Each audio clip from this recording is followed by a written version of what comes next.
F hub వారి పియాన్ ద ఫ్లీ గచ్చిబౌలిలో డిసెంబర్ 15న రాహుల్ సిప్లిగంచే Oscar range live concert. For booking contact.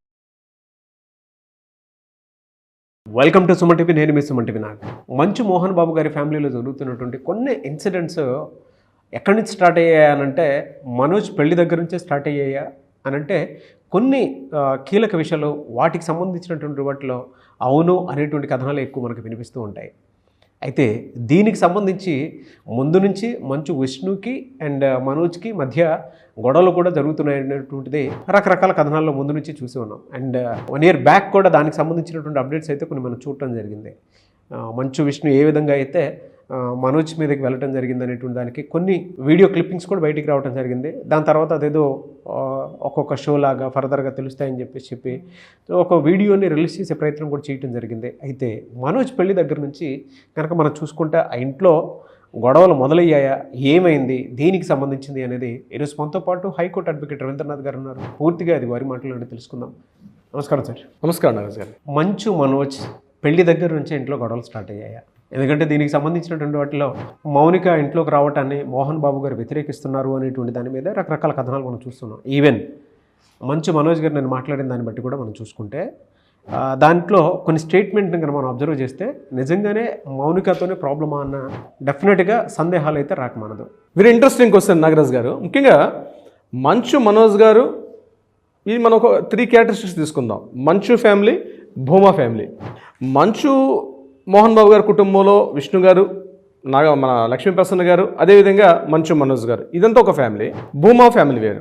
2023లో ఎప్పుడైతే మంచు మనోజ్ గారికి ముఖ్యంగా భూమా మౌనికారెడ్డి గారితో మ్యారేజ్ అయిందో అప్పటి నుంచి ఆ ఇంట్లో కాస్త వివాదాలు, ముఖ్యంగా డిస్టర్బెన్సెస్ స్టార్ట్ అయ్యాయని అయితే మాత్రం మనం చెప్పుకోవచ్చు.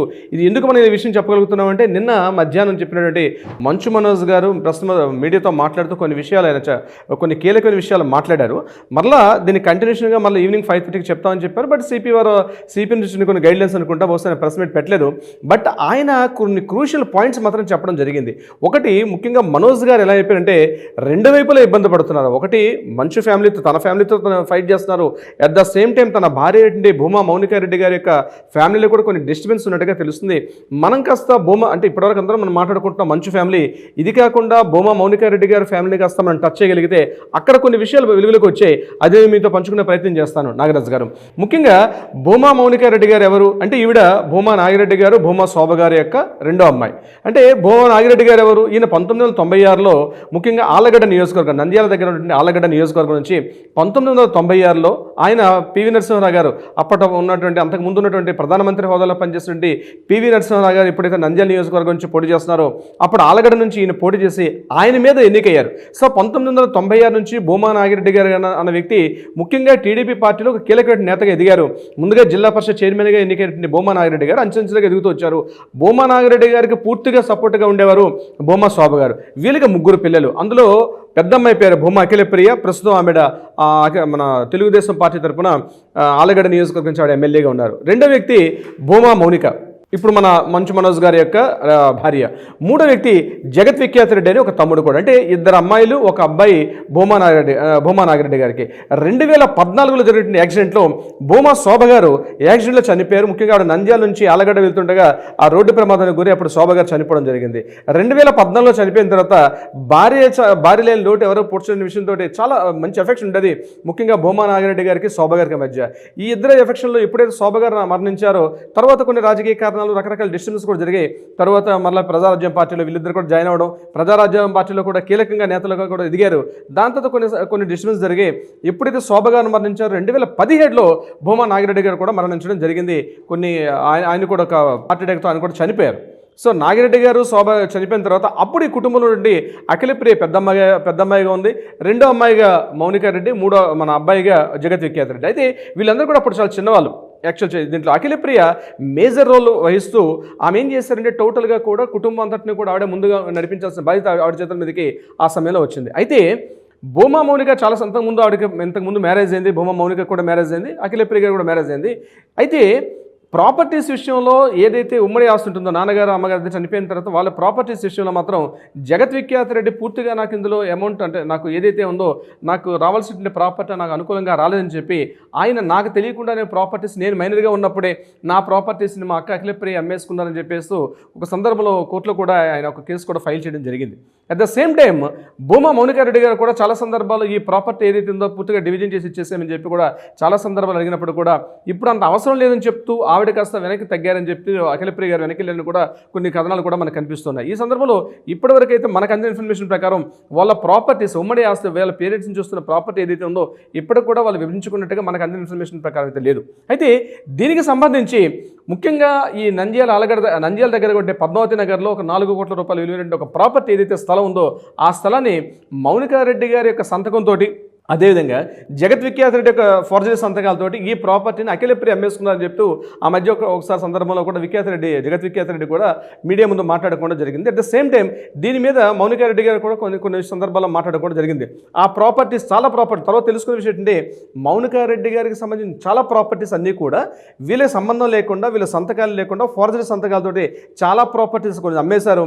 అదేవిధంగా కొన్ని యొక్క ల్యాండ్ దస్తావేజులు ప్రాపర్టీస్ అన్నీ కూడా బ్యాంకుల్లో పెట్టి కూడా కొంత లోన్స్ తీసుకోవడం కూడా జరిగింది అని చెప్తూ మౌనికారెడ్డి గారు సుమారుగా 10 కోట్ల రూపాయలు విలువైన ప్రాపర్టీస్ ఏవైతే ఉన్నాయో అదంతా కూడా పూర్తిగా ఫోర్జరీకి లోనైంది అని చెప్తూ అఖిలప్రియ గారి విషయంలో చాలా సందర్భాల్లో చేయడం కూడా జరిగింది.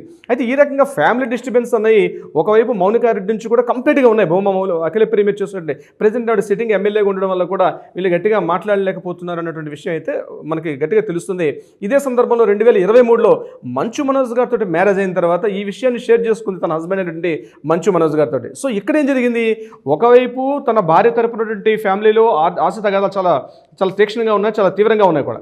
At the same time Manchu Manoj గారి ఫ్యామిలీలో ఉన్నటువంటి విషయాల్లో కూడా ఇక్కడ ప్రాపర్టీస్ 4 years బ్యాకే డిస్టర్బెన్స్ జరిగినప్పుడు కూడా మంచు మనోజ్ గారికి అనుకున్నంత ప్రాపర్టీ ఇవ్వలేదని విషయం మీద ఆయన చాలా సందర్భాల్లో కూడా మాట్లాడడం కూడా జరిగింది. ముఖ్యంగా శ్రీ విద్యానికేతన్ స్కూల్కి సంబంధించి అక్కడ ట్రస్ట్ బోర్డులో ఆయన పేరు లేకపోవడం, అక్కడ ఉన్నటువంటి ఎవరైతే వినయ్ మహేశ్వర్ అనే వ్యక్తి ఈయనకి దగ్గర బంధువు కావడం, ఆయన కూడా ఇంతకుముందు సాక్షి మీడియాలో ఒక సీఈఓగా పనిచేయడం, అప్పుడు పరిచయమైన వ్యక్తి ఆ పరిచయాలతోటి అతని భార్య వెరోనికా రెడ్డి కూడా ఆ రకంగానే పరిచయం, అతను పూర్తిగా జగన్మోహన్ రెడ్డికి దగ్గర బంధువు, ఇదంతా కూడా ఫ్యామిలీకి సంబంధించి ఒక ఇష్యూ అయినప్పుడు కూడా ప్రాపర్టీస్ విషయంలో మాత్రం మంచు మనోజ్ గారికి అనుకున్నంతగా జరగలేదు. అయితే దాని తర్వాత జరిగిన చాలా మూవీస్ యాక్షన్లో నేను పూర్తిగా ఒక కూలివాడిగా పనిచేశాను, కొన్ని ఫైట్ సీన్స్లో కానీ లేకపోతే పాట సాంగ్స్లో కానీ నేను చాలా యాక్ట్ చేశాను, కానీ నేను ఈవెన్ ₹1 కూడా తీసుకోలేదని చెప్పి మంచు మనోజ్ గారు కూడా నిన్న మాట్లాడడం కూడా జరిగింది. నేను ఇంట్లో కూలివాడిగా పనిచేస్తాను కానీ ఏ రోజు కూడా ₹1 కూడా నేను తీసుకోలేదు. తర్వాత మౌనికారెడ్డి గారు నా భార్యకి ఈ రోజు ఉన్నటువంటి ఒక టాయ్స్ కంపెనీ ఉంది, అది మేము చెన్నై నుంచి ఆపరేషన్ చేస్తున్నాం, అది కాశ్మీర్ టు కన్యాకుమారి వరకు ఉన్నటువంటి ఆ లావాదేవీలు మాత్రం ఇప్పుడు నేను చూస్తున్నాను, నాకు ఫ్యామిలీ దగ్గర నుంచి ₹1 కూడా తీసుకోలేదు, కానీ నన్ను చాలా వరకు నేను ఫ్యామిలీకి ఉపయోగపడ్డాను అని చెప్పడం కూడా జరిగింది. అంటే ఒకవైపు ఏదైతే ఫ్యామిలీ ప్రాపర్టీస్ ఉన్నాయో ఇప్పుడు ముఖ్యంగా మోహన్ బాబు గారికి సంబంధించిన హౌస్ కావచ్చు, ఆయన ఫామ్ హౌసెస్ ఎసెట్స్ కావచ్చు, శ్రీ విద్యానికేతన్ స్కూల్, ఇవి మనకు తెలిసినటువంటి ఇవి మనకి ఫిజికల్గా కనిపిస్తున్న ప్రాపర్టీస్. ఇవి కాకుండా కొన్ని కాపీ రైట్స్ ఉంటాయి, అదేవిధంగా ఆయనకి సంబంధించిన కొన్ని ఇంటలెక్చువల్ ప్రాపర్టీస్ కూడా చాలా, ఎందుకంటే ఆయన సినిమాలకి ప్రొడ్యూస్ చేశారు, అదేవిధంగా ఆయన కొన్ని సినిమాలకి ప్రొడ్యూస్ చేయడం, కొన్ని సినిమాలకి కథలు కూడా అందించారు ఆయన. సో ప్రాపర్టీస్ అంటే ఇంటలెక్చువల్ ప్రాపర్టీస్ కూడా ఉన్నాయి. ఆ రైట్స్ ఇప్పటికి కూడా మోహన్ బాబు గారి దగ్గరే ఉన్నాయి. దానికి సంబంధించిన విషయాలు కూడా కొన్ని కాపీ రైట్స్ కొనుక్కున్నారు. ఆ కాపీ రైట్స్ సంబంధించి కూడా నిన్న మంచు మనోజ్ గారి సందర్భంలో మాట్లాడుతూ మా నాన్నగారి దగ్గర ఆ ఎసెట్స్ కూడా కొన్ని ఉన్నాయని చెప్పడం కూడా జరిగింది. సో ఆ ఎసెట్స్ ఇప్పుడు ఆయన చేతిలో ఉన్నాయి, కానీ ఫిజికల్ ఎసెట్స్ ఏదైతే ఉంటాయో అంటే ముఖ్యంగా ఈ ల్యాండ్స్ గోల్డ్ వీటికి సంబంధించి మాత్రమే మనోజ్ గారికి విష్ణు గారికి మధ్య డివిజన్ చేయడం జరిగింది. అయితే ఈ సందర్భంలో శ్రీ విద్యానికేతన్ స్కూల్ ఒక్కటే ఇన్కమ్ మాత్రమే పూర్తి ఆదాయ వనరుగా వీళ్ళ ఫ్యామిలీ అవుతున్నప్పుడు అందులో ఈయన పాత్ర లేకపోవడం, ఏదైతే ఈ వినయ్ మహేశ్వరి గారు అనే వ్యక్తి కీలకంగా ఈ శ్రీ విద్యానికేతన్ స్కూల్కి సంబంధించి పనిచేస్తున్నారో దాని మీద కొన్ని రకాల ఆర్థిక అవకతవకలు జరిగాయని చెప్తూ గతంలో కొన్నిసార్లు 2023లో కొంత డిస్కషన్స్ వచ్చినప్పుడు ఈయన ఒక మెయిల్ కూడా రాశారని చెప్పడం కూడా జరిగింది. ఏదేమైనప్పుడు కూడా ప్రాపర్టీస్ విషయంలో ఇక్కడ మంచు మనోజ్ గారు ఇబ్బంది పడుతున్నారు, at the same time Mounika అని కూడా ఇబ్బంది పడుతున్నారు. అయితే నాకు తెలిసిన ఇన్ఫర్మేషన్ ప్రకారం ఆల్రెడీ భూమా ఫ్యామిలీలో సంబంధించి కొన్ని ఆర్థిక అవకతవకలు గొడవలు బాగా తీవ్రంగా జరుగుతున్నాయి, కాబట్టి ఇటువంటి వ్యక్తి మన లైఫ్లో ఉండడం కరెక్ట్ కాదని చెప్పి చాలాసార్లు మందలించాలనే విషయం కొంతమంది సన్నిహిత వర్గాలు కూడా కూడా చెప్పడం జరిగింది. ఈ వ్యక్తి మన లైఫ్లోకి రావడం వల్ల మనకి ఇంకా డిస్టర్బెన్స్ పెరుగుతాయి కాబట్టి అవాయిడ్ చేయమని చెప్పడం జరిగింది. అయితే తల్లిదండ్రులు లేనటువంటి అమ్మాయిని నేను లవ్ మ్యారేజ్ చేసుకోవడం తప్పేం కాదు, ముఖ్యంగా అమ్మాయికి తల్లిదండ్రులు లేకపోవడం వల్ల నేను దగ్గర తీసుకున్నానని చెప్తూ మంచు మనోజ్ గారు నేను ఒక డిస్కషన్లో కూడా చెప్పడం జరిగింది. అంటే ఒకటి ఏంటంటే రెండు రకాలుగా చూడాలి. ఒకటి కుటుంబ నేపథ్యం, ఒకటి రెండవది ఈ యొక్క ఆస్తులు ప్రాపర్టీస్ స్థిర చరాస్తులకు సంబంధించిన కొన్ని విషయాలు. ఇక్కడ మనం ఈ విషయంలో మాట్లాడుకుంటే మౌనికారెడ్డి గారు కూడా చాలా తీవ్ర ఇబ్బందుల్లో ఉండడం అయితే జరుగుతుంది.